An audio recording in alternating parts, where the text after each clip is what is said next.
Hey everybody, welcome to summer. Welcome to summer writing for media. I just wanted to say thank you for doing this. Thank you for, I know this isn't always the easiest thing to do is to take classes in the summertime. I'm Tom Davis. I'm going to be your lecturer for this class. And this is how we're going to be able to communicate is through asynchronous videos, which will be done twice a week, Mondays and Fridays. This being the only exception really because we have Memorial Day um, on Monday. So today it'll be on Tuesday. And I already have an assignment that's posted. So anyway, this is going to be a pretty much a high-speed course for what I typically do, which is actually you do this class over a course of 2 to 3 months. Now we're just going to be doing it in a month. So we have to move quickly and fast, and we have to learn the craft of news writing in a very short amount of time. But I feel like we've had just as much success as in the summer times, and I've been doing this teaching in the summer times for a long time now, but I've had just as much success in the summertime teaching everybody than I've had in the fall and the spring. Um, so writing is a craft. Um, or it's a discipline that has actually really many different crafts. It's not just what you did when you were in second grade and you learned for the very first time. It's not the what I did on your summer vacation all the time kind of writing. It's not the essay writing. You used to have a class called expository writing, and now they have something that's similar. But when you enter Rutgers, I guess you have to take it, and you learn writing. But it's not always the same way. Writing is not all the same. It's has like the sciences, as you'll see in the note that I'll be writing to you guys. It has many different disciplines. News writing is probably the most popular form of literature there is. It is actually a form of literature too. A lot of your famous authors, like Ernest Hemingway, Stephen Crane, either got their start or actually while they were in progress of actually authoring, they were actually doing um, journalism. They were like Ernest Hemingway was reporting on World War II. Stephen Crane was reporting on the Spanish-American War. So this is what people do. And the difference is that it's written in a way that so everybody can understand. It's a very simplistic form of writing. Um, you've been doing it, you've probably been reading it without even knowing it forever. If you do any form of social media, which I'm sure you do, everybody does it now. Even those people who say, I don't do social media, they do it. That's essentially journalism. When you put up some sort of thing on X or Twitter, whatever it's called, or you know, some sort of little post, that's essentially journalism. It's short, it's quick, it's to the point. Um, it's a very top-down form of writing where the most important stuff comes out at the top of the story and the least important stuff comes out at the bottom, and we'll be talking more specifically about that. Um, okay. So again, I'm Tom Davis. I've been a journalist, professional journalist for 36 years. Can you believe it? Actually, technically, 42 years. So I wrote in high school, wrote for my local paper in town. Um, I am a Rutgers graduate, graduated in 1989. Go are you? Um, and I worked for the Daily Targum, which I guess, doesn't have necessarily the same presence it had way back when, but um, largely the fact that it, has moved up pretty much online. I don't think they even put out a print edition anymore. But nevertheless, it's something where I really got my training. It's really something, if you actually do have any kind of interest in going into journalism, it's probably, the best way to get some experience. I tell this to my family, I tell this to people I know. The one thing you really need to do, whether it's, I don't care. I mean, I've so many people who actually go into this class now or actually don't even go into journalism. But it's not actually a bad way to start in any form of work. It's a good idea to get something on your resume. Writing. seems to kind of permeate so many different areas of life. Um, and to essentially have that any kind of thing on your resume, it just basically says that you actually have done this. You've done the legwork or legwork. You've essentially hustled to get a story or something like that, or to even just write even an opinion piece or something, which we don't do in this class, by the way. That's something that employers will look at. So anyway, and then one of my former employers actually, it's actually not a bad place to start. It's called Patch.com, and you can actually right there. Don't get paid for it necessarily, but you can actually submit articles for free if you wanted to write stuff about what's going on in your hometown, that sort of thing. So, anyway, so more about me. I got my start a long time ago. Like I said, I did local papers, did the high school paper, did the college paper, the Targum. I started actually really at the lowest rung of journalism, and that was essentially working at a weekly newspaper. Again, this was actually like a long time ago, so it's not the same as it was anymore. Now these places are just pretty much online. Call things weekly anymore. It was a paper that just put out its edition like once a week. That was it. And actually, I started probably about 5 or 6 years before the internet came on. The internet was nothing like it is now. It was really hard to use for a very long time. So newspaper journalism was essentially, and that's what I've done. Now we're going to be dealing with all sorts of types of journalism in this class, not just newspaper, but the newspaper form of journalism, the New York Times, that sort of thing. That's essentially performs kind of the baseline, the basics, the foundation for what journalism is and the writing. And it's used across all platforms, as they call it. Not just the old paper edition or what appears online, but also essentially broadcast journalism, TV journalism, of course, online journalism, that sort of thing, documentaries, whatever. Okay, the stuff they put on Netflix. Okay, they show like they have all these documentaries that come up. All that stuff.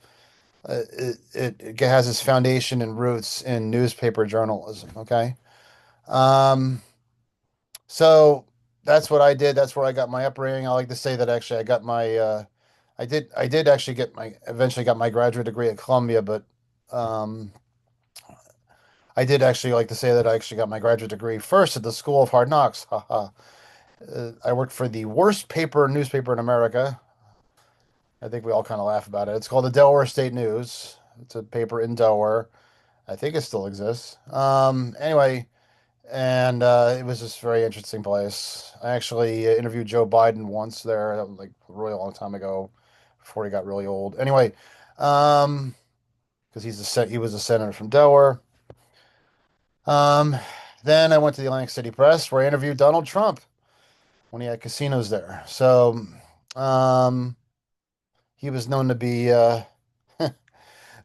get on the phone with reporters and yell at them and scream at them. A friend of mine actually had a T-shirt made of something that Trump said about him. He said that he called him an effing twerp, so he had a T-shirt made. Anyway, so I was at the Atlantic City Press for about 5 years. Then I went to the Morning Call, which is a paper in Allentown. Then I worked, probably the best place I worked at was the Bergen Record, otherwise known as the Record. It's a newspaper in northern New Jersey. It was a pretty large sized newspaper at the time. That's where I was when 9/11 happened. Covered a lot. Happened in Manhattan at the time.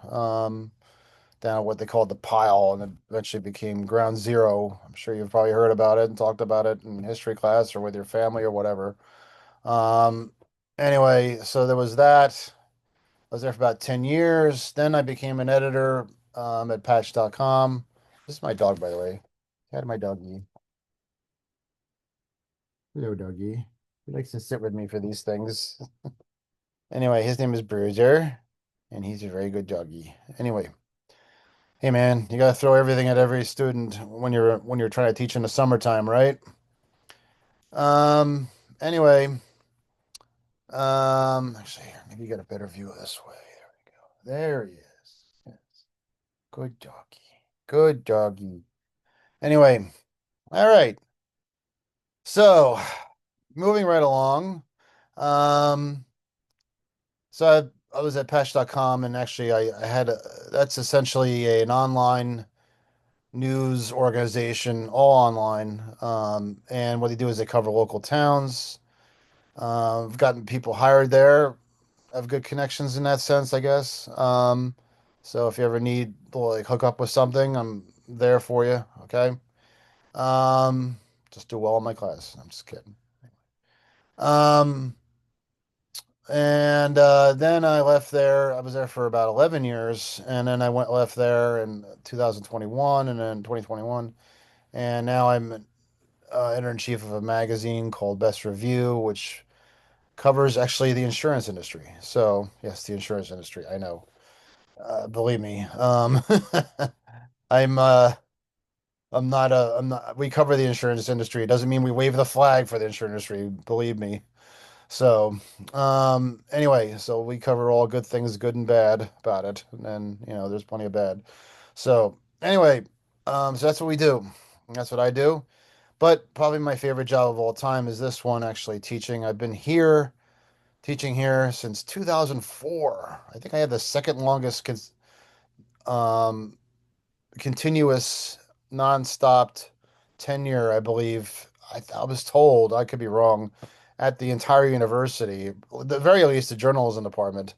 So what can I say? I don't think I'm that old. I'm 58, but whatever. Ran a 5 mile run the other day in 45 minutes. Not bad, right? Um, so anyway, I still feel like, being here, being a student, this wasn't that long ago. It's just odd. Um, all right. I'm sorry if I say a lot, but I try to keep things moving right along. All right. So let me show you where everything pretty much where the home base is. I use Canvas a lot as a way to actually really to provide important communication to you, whether it's an assignment. The assignments are all listed there. And I already have one that's posted actually. And of course, the assignments are both reading and writing, okay? But the writing ones are the ones that really count more than anything. So I'll explain about that. Now I just got a new computer here, so I might be like, oh, there we go. What's this right here? Application. Okay. If you could just give me 1 second here. Okay. That's funny. Hold on 1 minute. Okay. I just got this new computer and I actually haven't done anything to actually like set it up like I should be setting it up. Um,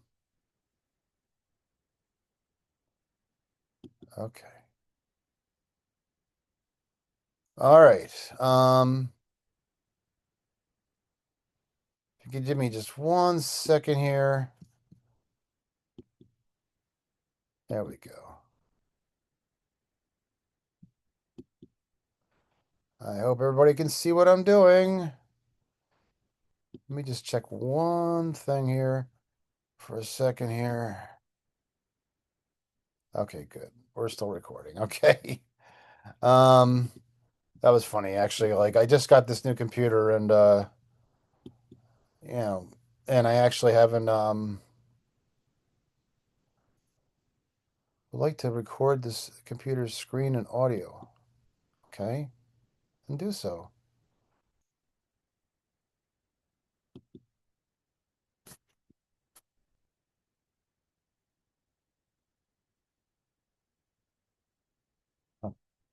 Okay, just give me 1 second. Okay.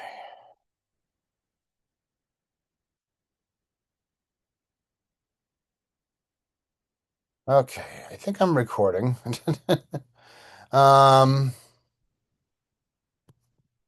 hmm, okay. Anyway,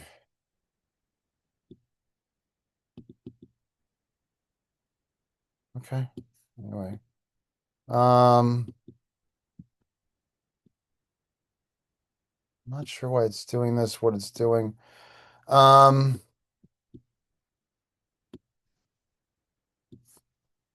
okay.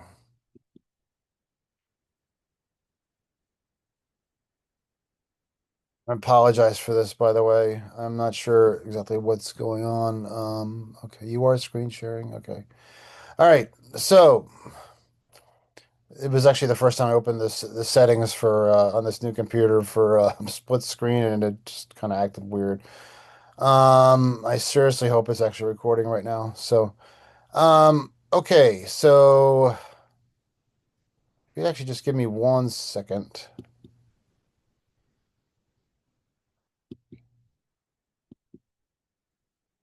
Just give me 1 second here.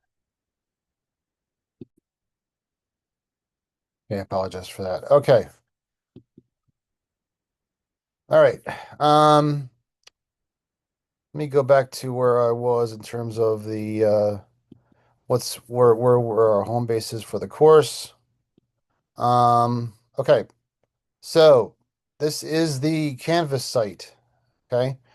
And essentially, I mean, it works a lot like the syllabus where it actually has a lot of the things that we're supposed to learn in this class. And basically detailed and outlined for you. Okay. I really should probably put it in the student view. Okay. All right. So basically, you have your title page, and it just basically tells you essentially what we're doing, and some of which I've already talked about. Welcome to Writing for Media, an introductory course offered by the Department of Journalism and Media Studies in the School of Communication, and we develop a strong foundation in writing for diverse forms of media. Okay, in other words, journalism. Okay, media writing. Okay. Um.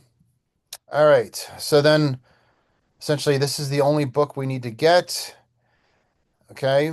I should say it's not the only book. This is also available online. Um, if there's like an issue, if you want to access that or something like that, I believe I can get a password for you. Anyway, but it is available to people. I don't actually place a terrific emphasis on this anymore much as I used to. This is essentially the dictionary for how you should write things in journalism. Journalism has a very much like McDonald's quality to it. I don't mean to like that's not a mean a way to demean it or anything like that, but the idea with journalism again is to make it understandable for people across the country, across the world. Okay, and you might remember that actually when you were in fourth grade or third grade or whatever, you probably had to do with some sort of a current event project. Well, the idea is that journalism is supposed to be meant for people who all different types of disciplines, intelligences, ages, that sort of thing. And that's why it's a simplistic form of writing. And in fact, they often say that it actually the form of journalism that people read typically is fourth grade level. And actually, when I used to hear they say like, really, that's like kind of demeaning, isn't it? But no, it's not. The idea is that you're supposed to have it so that a fourth grader can understand it and do their current event project and understand what's going on in the world. And then for the adults who are all like more obviously like on the higher intelligence level or because they're older, whatever. It makes it easier for them to read. It makes it easier for them to get like their breaking news alerts on the phone. I'm a big Knicks fan, New York Knicks fan, basketball fan right now. I mean, by the time you get this, actually, they won't have played a new game. But anyway, just like, I was actually kind of despondent when the Knicks lost the first two games of their playoff series against the Indiana Pacers. So I went to a party the other night, and I was actually just paying attention to the updates on my phone, and they were giving me updates on what was happening in the game. So that was essentially a news alert.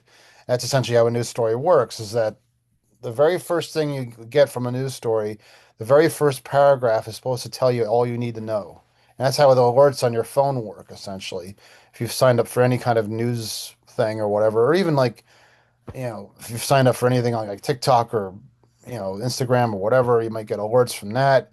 That's essentially it works like much like a news operation would. It provides you the most important thing you need to know, and typically when people write posts, it's like almost like the first paragraph of a news story. Tells you as much as you need to know as quickly as possible. Okay. So anyway, the AP style guide, what it does is it actually essentially just, provides um, it provides essentially like what how things are phrased in a way that there's a commonality and a consistency in journalism. For instance, you might get confused by like essentially like um, how when you read like a police officer's rank or name or something like that, what they do is they provide a consistent way of identifying that police officer, for instance, so you don't get confused. And most people when they see like if somebody was a police officer who was a sergeant, they're used to seeing SGT period before the name. So the Associated Press says because that's actually the most common way people identify a sergeant, you should actually use that when you write that name in a story. You should use SGT period Sergeant Tom Davis or something. They used to, it also goes over things like abbreviations, stuff like that. They used to abbreviate states. They don't do that anymore. That's a new AP style thing, actually. Now they actually ask you to write out the state. I guess things got a little too confusing with that. So if you would write like, I mean, they give some exceptions for like big cities like New York City. Everybody knows that's in New York. So you have to say New York City, New York. You don't have to write Philadelphia, Pennsylvania. People know where that is. They know Philadelphia. But if it's a town like where I grew up in, I grew up at the Jersey Shore, Point Pleasant, you would say Point Pleasant, New Jersey, Point Pleasant, comma, New Jersey, and write it out. So that helps provide the consistency in journalism that people of all types, ages, and sizes, and education levels, and everything else can understand. Okay. The book. There are assignments actually for the book. Now, this is the very odd part of the course that people, I understand, like have a hard time understanding. And by the way, when I list the assignments, when you look at it on the student view, obviously, I think it's best to go show by type. Okay. So you can separate out what's due and what's not, and what's due in what order. As you can see, I have this one assignment that's actually ready already. Um, and then I have all the reading assignments actually for the semester I've posted already. You see, it's from that book. Actually, I should actually say what that book again is. It's called Writing and Reporting for the Media, 13th edition, Oxford University Press. Okay. Anyway, I have chapters 3, 4, and 11 um, as the first chapters to read. And as you can see, I do put a due date. It's June 2nd. Now, here's one of the odd and interesting things about this class is that I actually do not grade on the readings. Okay. There's a few reasons for that. It's because first of all, I don't want to make this too much of a book-oriented class, okay? I like to tr I really believe this the best way to learn journalism or any form of writing or anything really is to learn by doing, okay? So I like to actually just really teach it directly as opposed I do use the book as a guide in my lectures and that sort of thing. So it's actually better when I use it as a guide in the lectures than it is for you to actually just read it directly. What the reading I believe does, it helps supplement what I teach in class. So, and you'll see it because like I said, I do use it in lectures. I actually have an online version right here that I use. This is our first chapter to read, chapter three. Okay. And this is how it's typically set up. I believe this book actually is going to go all online very soon. This book is third edition, or sorry, it's 13th edition, but it's already outdated because it basically doesn't recognize that Trump is president again. And they keep talking about things like January 6th, 2021, when Trump supporters overran the Capitol. But that's unfortunately that's ancient history now because he's back as president. So um, anyway, so chapters 3, 4, and 11. The first assignment it's due. And again, I don't actually check or grade this. But I'll tell you what, there is actually directly, but there is actually a way I do check and grade on it. Okay. And I would say that it's in your writing assignments, in the performance that you have on your writing assignments. If you're not doing the read, if you're not performing well on the assignment, the written assignments, then and I see things that appear on those assignments that shouldn't appear, then I know that you're not listening to the lecture. At the very least, I know you're not doing the reading. So that's how I can tell you're not doing the reading, essentially. Because like I said, you're not doing either one. You're not listening to me, and you're not reading the book. Okay. Um, so yeah, that's That's essentially how I do it in a very indirect way. That's how I know you're doing the read or not. I'll even mention it on the paper if I feel like, there's like essentially repetitions and mistakes and things like that, and you're not showing any kind of advancement, that sort of thing. I know you're not doing the reading at the very least. Okay. So, and I'll say it on your paper. I'll say like this was in the book. You should have read it, blah, blah, blah. So the reading, but yes, I trust that you're going to be doing the reading. So that's what I do as adults. I trust that you'll be following through on these assignments. Okay. But it's actually the written assignment, and this is the first one. Okay, I'll call it up. This one is due on Friday. So it's typically assignments are going to be due on Friday. Okay. So I can grade them over the weekend. It's a pretty quick turnaround. Okay. Because you'll be getting this on Tuesday. I'm filming this on Monday. But anyway, this is essentially a story about writing about somebody you know, and it's a very basic assignment. And what I want you to do is write a profile on somebody you know, anybody you know. I don't care if it's a family member. I don't care if it's I don't care if it's like a friend or whatever. I know you're probably at home, you're probably at work, you probably don't have like access to other people all the time, you know. I mean, I'm sure you have friends, but when you go out, when you're with friends, you probably are out having a good time. It is summer after all. So interview whoever's like closest to you. Just don't interview your dog, okay? Anyway, so it says Simon instructions, please interview somebody you know, can be a family member. Please keep the 500, 800 words and focus on what's unique about the person, what's new. In case you didn't know, news is the plural of new, and that's essentially kind of be some sort of bottom line of what we do in this class throughout is write on what's new, write on what's important. That write it first in the story, and always focus on what's new and unique. Okay, now some topics are not going to be the most unique and new topics you could possibly find. But well, I would say find something that's new enough. For instance, if you could do a profile, let's say on your mother, okay, or your father, well, let's say your mother, okay? And she may have gone through things that, that she may have had a life that maybe many people have had, but there's maybe one thing about her life that might be like slightly different than everybody else. Okay. In other words, I'm not looking for somebody who necessarily climbed out Mount Everest. Okay. I'm looking for somebody like a common story when people write about their parents is like essentially I've seen is so and so is the first person to go to college. And they've turned, but what's important though is not necessarily that they didn't go to college, which was happened maybe 20, 30 years ago, but what are they doing now? Are they having a successful business? Or, I mean, are they a stay-at-home parent who prefers to do it that way and is, take pride in, how they've raised their children, that sort of thing?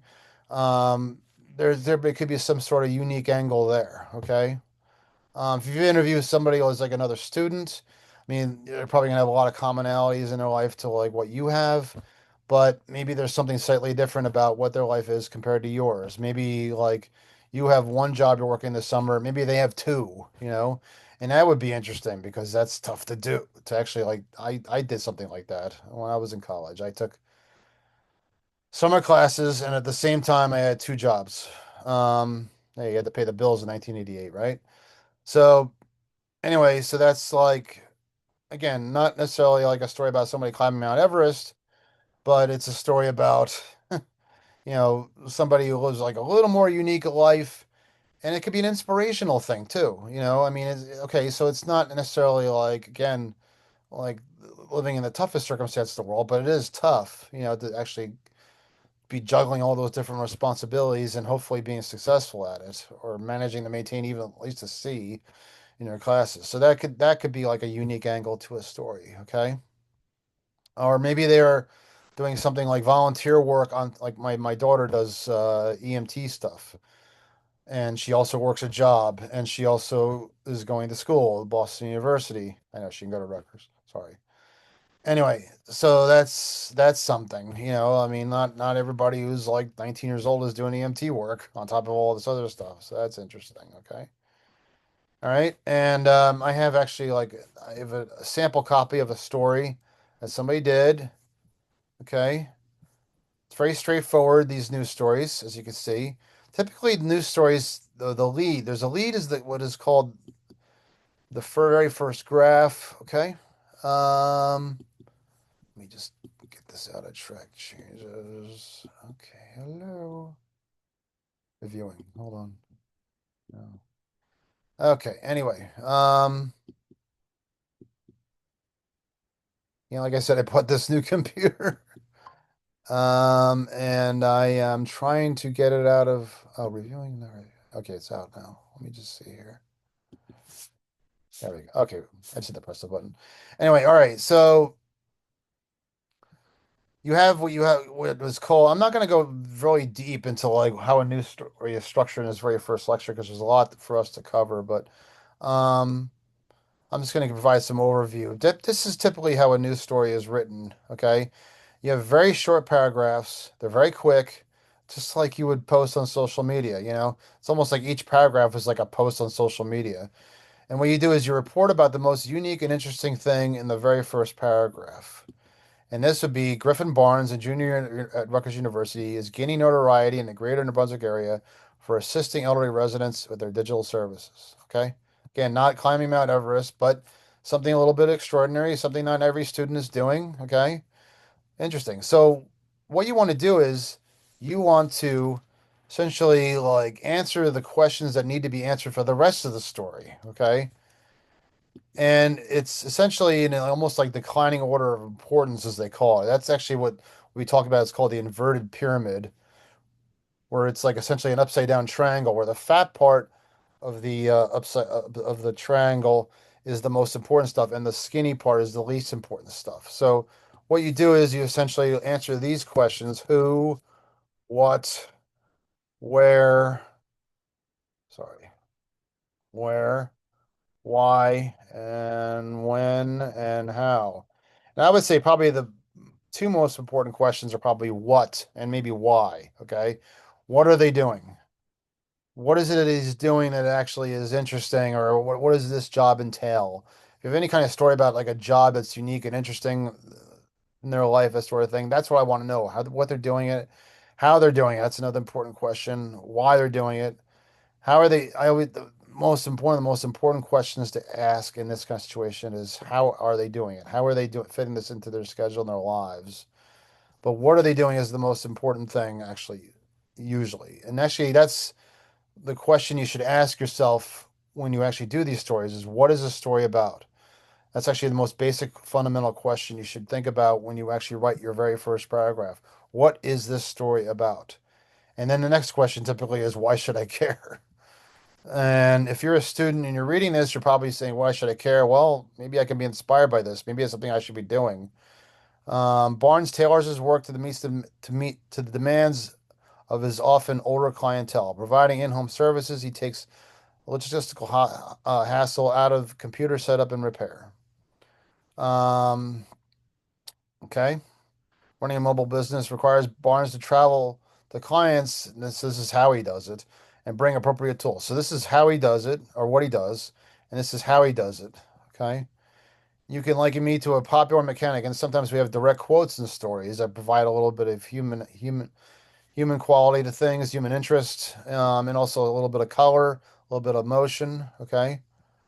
You can call me a plumber or a mechanic for computers. I'm on call for whatever they need. It's a very good direct quote.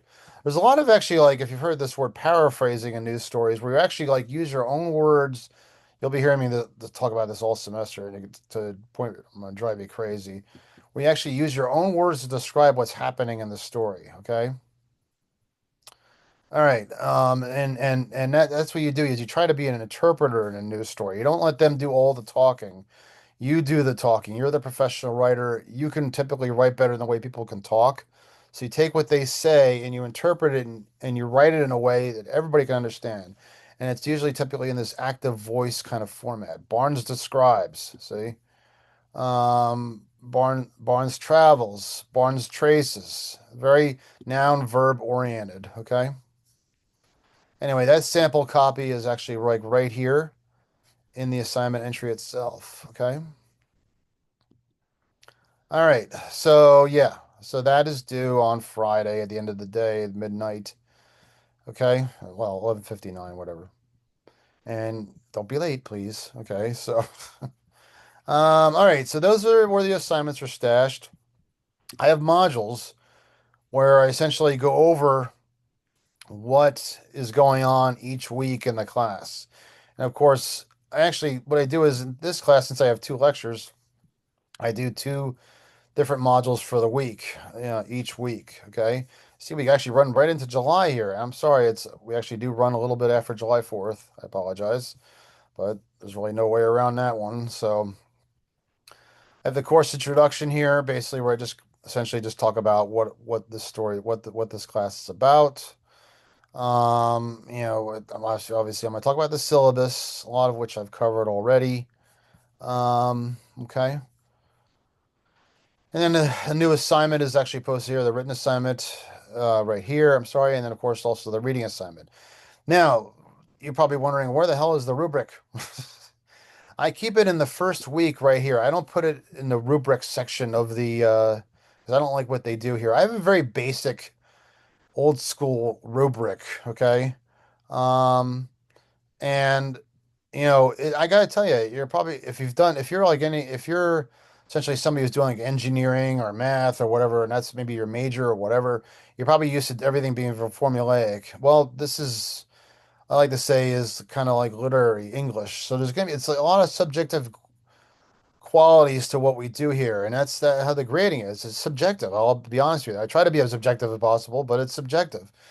It's what I consider like essentially understandable. Are you writing in a way that's something that everybody can understand? And you may be, I hope you're not offended by my use of the word understandable here, but this is actually what I mean. This is everybody from fourth grade on understand what you're talking about in your story. Okay. And that's essentially what an eight. Now, I don't like to really go over the grading part until you actually get your first grades, which you'll be getting like this weekend, when I send you back your stories. Okay. But an A is essentially something that can be publishable and understandable, and then probably say like really like the lowest level newspapers like Patch, or the college newspaper like Targum, your local newspaper, whatever, local TV station, whatever. I like to say there's three tenets to journalism. It's accuracy, clarity, and focus. You got to be right about things, okay? That's the very first and very most important things.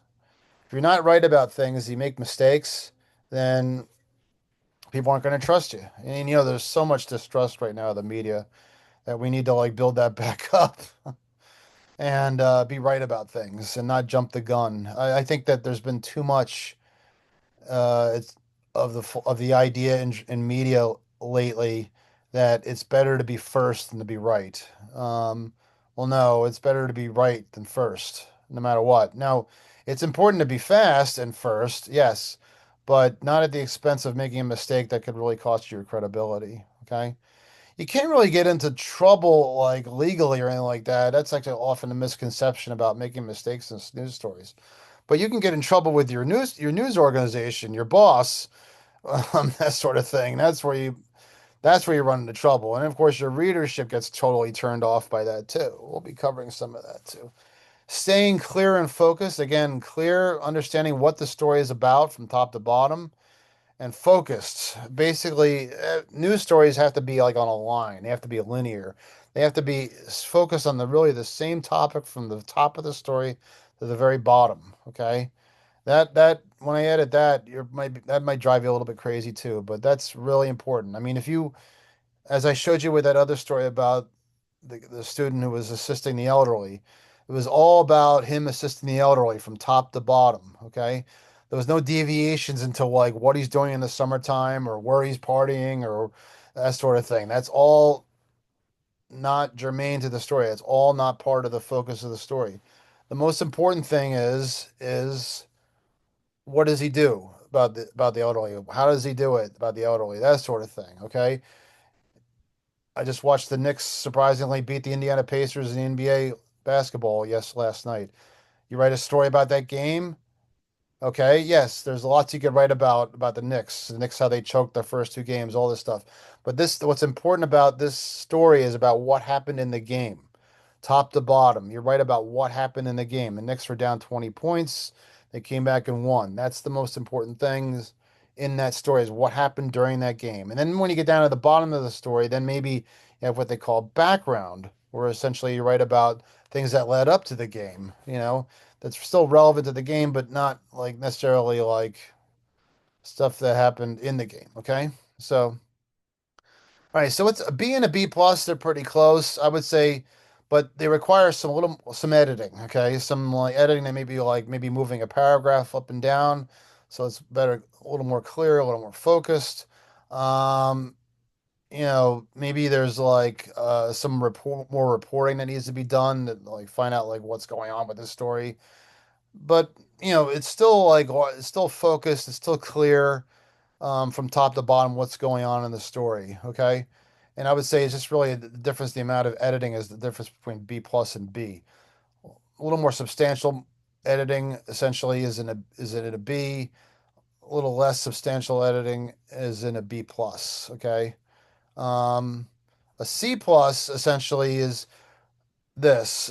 That goes into the focus issues where maybe the story gets a little bit disorganized, or maybe you haven't given priority to things that should be given priority to. One thing I often see in these stories when you write about people, you should actually focus again what's new about them. Now, but that's also can be hard to reconcile when you're also writing about what's unique about them, because what's unique about them could have been something that happened like 30 years ago, 20 years ago, 10 years ago, okay? Maybe they had some terrible car accident, or maybe they emigrated from another country or something like that. And I've had lots of stories about that, but you're not writing about what happened in 2014 or 2015. You're writing about what's happening in 2025. That's actually what's the most important thing in the story. So you could write a story about somebody who maybe recovered from a terrible accident or something like that. But my question is, are they alive? Are they still around? You know, actually that could make that even better story if they've had, let's say, some terrible accident that like really changed their life. 10 years later, they've recovered from that accident, hopefully, and they're doing things that they never expected they would be able to do. Okay. So the 2025 part of that story would actually be more interesting than the 2015 part, believe it or not, even if it was like a terrible car accident or something like that. So you would want to make sure that your lead, your top of your story focuses on what's going on now. Okay. News is about what's new. Okay. So sometimes I'll see like stories like this where I'll see like a lot of people writing about like what happened 10 years ago.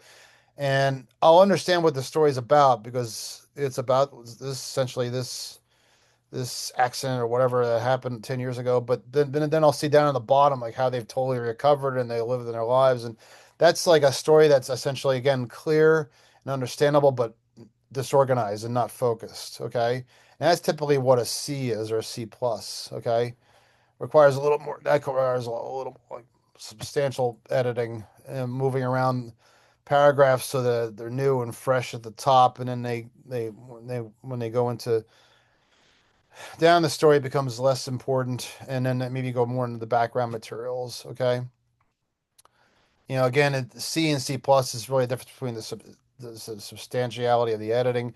Now, for the very what I do is I allow for a rewrite on stories. How about that? So you could do whatever on the first story as long as you submit it, okay? You can't like rewrite something you haven't submitted. If you don't submit the first draft of the story, it's an F, okay? By the allotted time, okay? All right. So what I do is I don't give out a D or an F on the first go around. That's a story that's essentially not focused, not organized, not accurate, or it could be actually just one or two of those actually. If it's totally not focused or clear, then I'm not going to understand it. Okay, I'm not going to understand what you're writing about. If it's a story that basically like talks about something where, let's say it's like I say the car accident, how they're recovering from it, and then it totally switches gears into some other part of their life, it has nothing to do with that. That's not focused. That's not clear. That's an R on the first draft, where you have to rewrite the story. Okay, there's actually rewrites are allowed for any stories. Actually, it's voluntary if you get a C plus and above. Okay, or sorry, a C or above. Okay, you can actually rewrite for a higher grade. Of course, if you get an A, you don't have to rewrite it. Okay, but if you get an R, you have to rewrite it, and if you don't rewrite it, you get an F. Okay, and I go over this in the syllabus, but essentially, I actually do allow a 24-hour grace period. Okay, so if you even though the deadline for this first assignment is 11:59 on Friday, I allow a 24-hour grace period to actually submit the assignment. So it'd be 11:59 Saturday, but you would get a grade lower if it's after the first deadline time. If it comes in after Friday 11:59 p.m., okay, but before Saturday 11:59 p.m., you get credit for the assignment, but it's a grade lower, okay? Because again, it is actually important to actually turn in your assignments and doing them on time. It actually does speak to the credibility of your work. Is that yes, the first thing you want to be is accurate, but you also want to be able to do your work. You want people to trust that you have the story, that your news organization will do that. Okay, so anyway, so that's essentially what we do there. But if it's after that 24-hour period, then it's an F. Okay. So I'm sorry, you have to turn in your assignments. That's important. The deadlines are important in journalism. It speaks to the credibility. A long time ago, when they actually just had the paper editions, it was just actually if people were late on deadlines, that sort of thing, it used to slow everything down. It slow the delivery of the trucks, and when you slow the delivery of the trucks, that sort of thing, you actually then have to pay your workers overtime, so it costs a lot of money. That sort of thing. It's bad. Okay. The grading breakdown here. Okay. All right, so writing is actually the 70% of your grade. What I typically do is I give out six writing assignments, okay?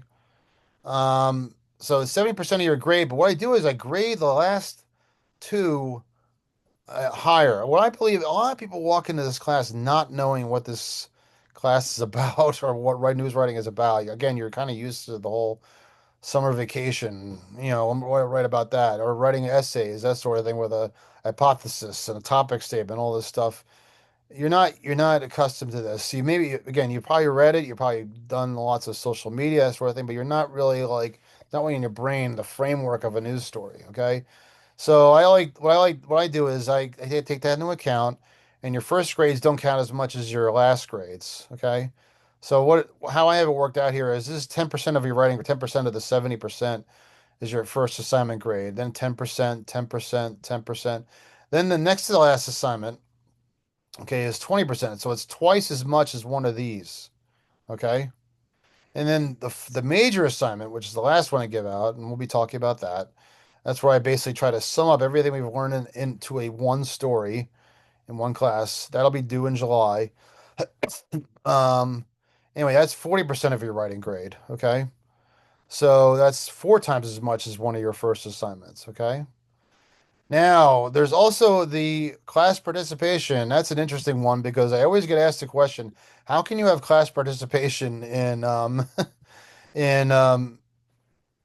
asynchronous class? Well, it's because we do have to participate. One of the things I do is I want to check to make sure that you're actually like doing the work. I take that into account. If you're submitting assignments late and that sort of thing, we're not submitting them at all, you're not actually not only are you going to get a bad grade in the assignment, you're going to get a bad class participation grade because you're not participating. Okay. I also do things like, for instance, I put up discussion points for assignments. Since we don't have a class where you can like necessarily, I use and when I have it my in class assignments in the fall and the spring, I have students do things like interview each other for stories and stuff like that, because they're like right there in class, but can't do that here. So what I do is I actually post discussion points, and you're really basically supposed to see. There's none posted right now. You're supposed to actually participate in those and contribute to those and help provide substance for maybe stories you do. I do a lot of stories where people react to things that are going on, maybe either at the university or nationally or whatever. They're very simple stories, just like getting people's opinions, consensus opinions on things that may be bothering them, things that may be like happening that like, affecting their lives, impacting their lives. And I expect not just put on your reporter hat, but also your interviewee hat, and basically participate in these discussion points essentially and provide content for people in their stories. So, All right. So there's that. Okay. All right. So I do have a syllabus. Like I said, a lot of this I've already covered already. Okay. By the way, the assignments here, just going back to that one more time, I post, so you can't see it right here yet because I haven't finished, give making this lecture, that sort of thing. But if I actually, you can see where actually I'll post it if I go to the teacher view. Okay. Leave student view. Um, Yeah, there's some of the assignments I'll be posting. The lectures actually will be coming in this middle section right here. These are some from last year. I guess they still hang around here, but they're nothing you can see. And there's the readings. So it's set up with the written assignments, and then the lectures will be like right here. Hopefully, like you sign on for the alerts so you'll know when they come in, when they're posted. Okay. And then I provide like certain like information about the lecture and what you need to know. Okay. So, all right. Um, and so the lectures will be posted there. Okay. The grades will also be posted. Okay. And by the way, I go by my own formula as I showed, 70% writing, 30% class participation. I know the grade part of this actually of Canvas actually calculates its own grade. Don't pay attention to that. Okay. That is, I do my own formula for that. Okay. Okay. So the syllabus, as I showed you, is like under syllabus. It's right here. Okay. I don't know. Hopefully, you won't be saying this from the old days, but whatever. Um. Anyway, so let's go back to here we go. The syllabus. Okay. All right. So here we go. Summer 2025 with the course number. Again, follow Canvas updates to the site will be posted 9 a.m. By 9 a.m. I should have said that earlier. 9 a.m. on Monday and Friday. Of course, this is different. This is Tuesday. It's asynchronous. This is my email. That is the way I prefer to communicate. I already sent everybody an email. Okay. I send you back your assignment. I do it old fashioned. I'm an old fashioned guy. Okay. You send me your assignments. You submit the assignments to the assignment entry that's on Canvas. Okay. As the one I showed you before with the first written assignment. Okay.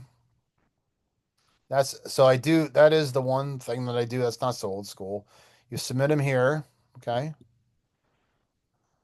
All right. This again is the teacher view. Um, but when I grade them, I actually grade them and then send them back to you via email. Okay. And then when you rewrite, I actually create a whole new entry for the rewrite for the assignment. Yes, I do. And then you submit that, and then I take it and I email that back to you. So that's actually another reason why I asked you this past week to please email me and let me know, like, say hi, because I want your email, or what's the best way to contact you? If you don't use Rutgers email as your primary email, maybe use Gmail or something like that. Please let me know. Okay. That's so important to make sure that we're in communication with each other. Okay. I don't like to use the Canvas email. I'll use it if I have to. But I find it to be completely user unfriendly. So please, like, stay away from that. I will submit like when I submit my lectures, I not only do I make a post in the lecture section of the assignments, I also send it out as an email, both on the Canvas email and as a regular email, and I also make an announcement, and it basically just says the same things, okay, and with the video, okay.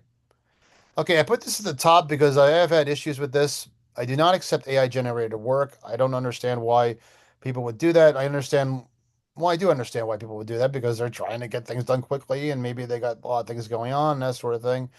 But that's not learning, okay? I understand like maybe like how AI could be important in certain ways, and even in journalism, if you're trying to find like research on an item or something like that, and you want to get there the quickest way, Google has its own AI system, that sort of thing.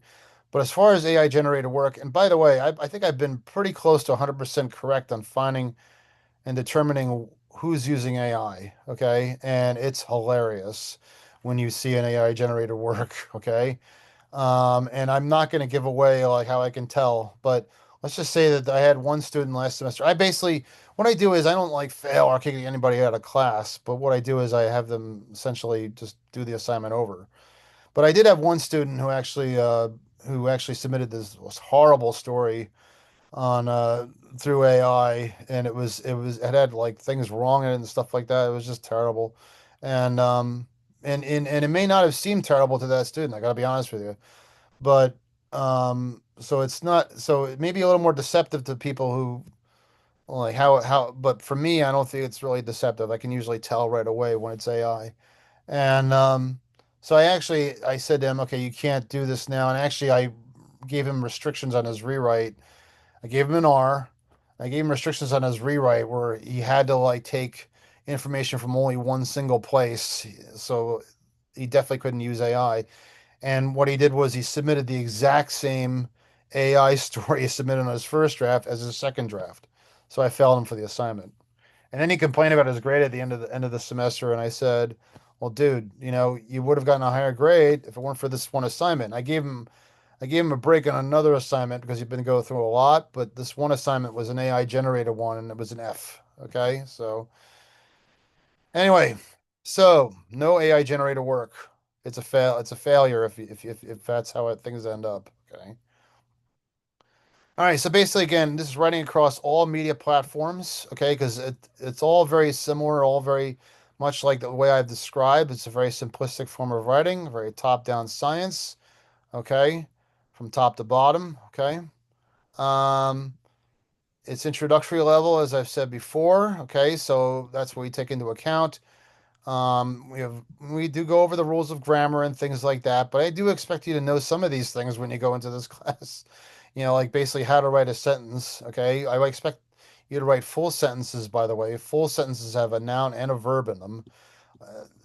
Ones that do not have either one of those are sentence fragments. Okay, so please do not write sentence fragments. Okay.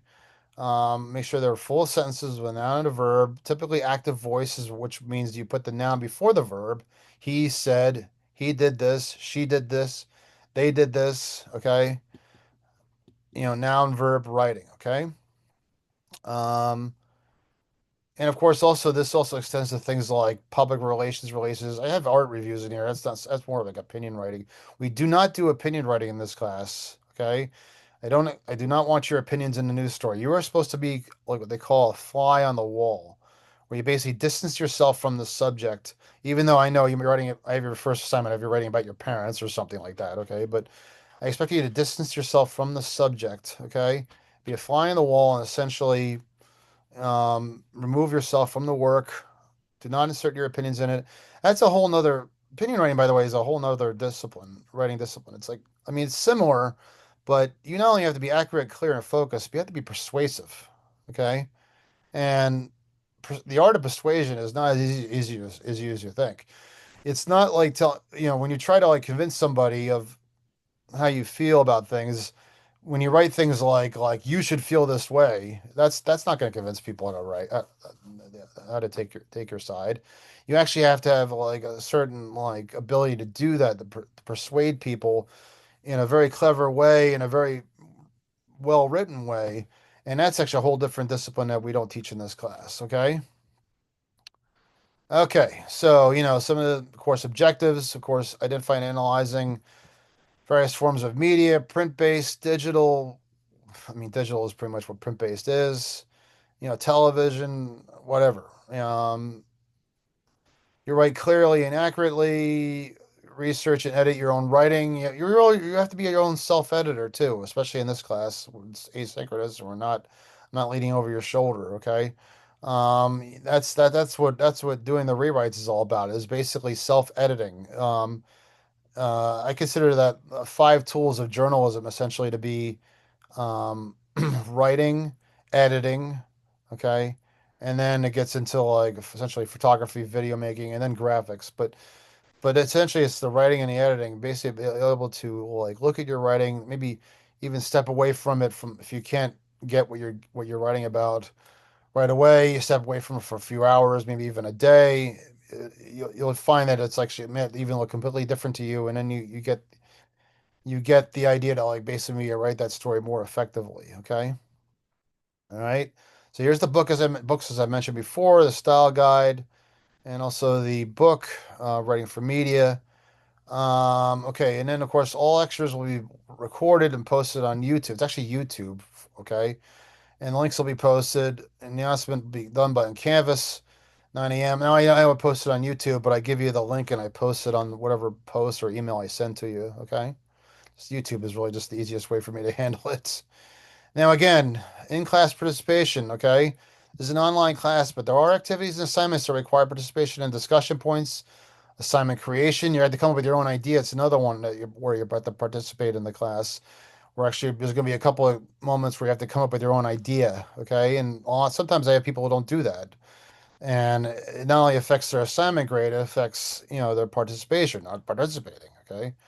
And of course, also I appreciate it if even if you're doing things like if you're struggling in this class and that sort of thing, but you're engaging with me, like maybe having like, I have office hours, but basically just contact me and we do it over Zoom like this, okay? Then I want, then, that if you're actually trying to like get a better grade, then I take that into account in terms of class participation, okay? Okay, so yeah, again, here's the key writing assignments. 70% with the final two assignments counting more will be announced on Canvas.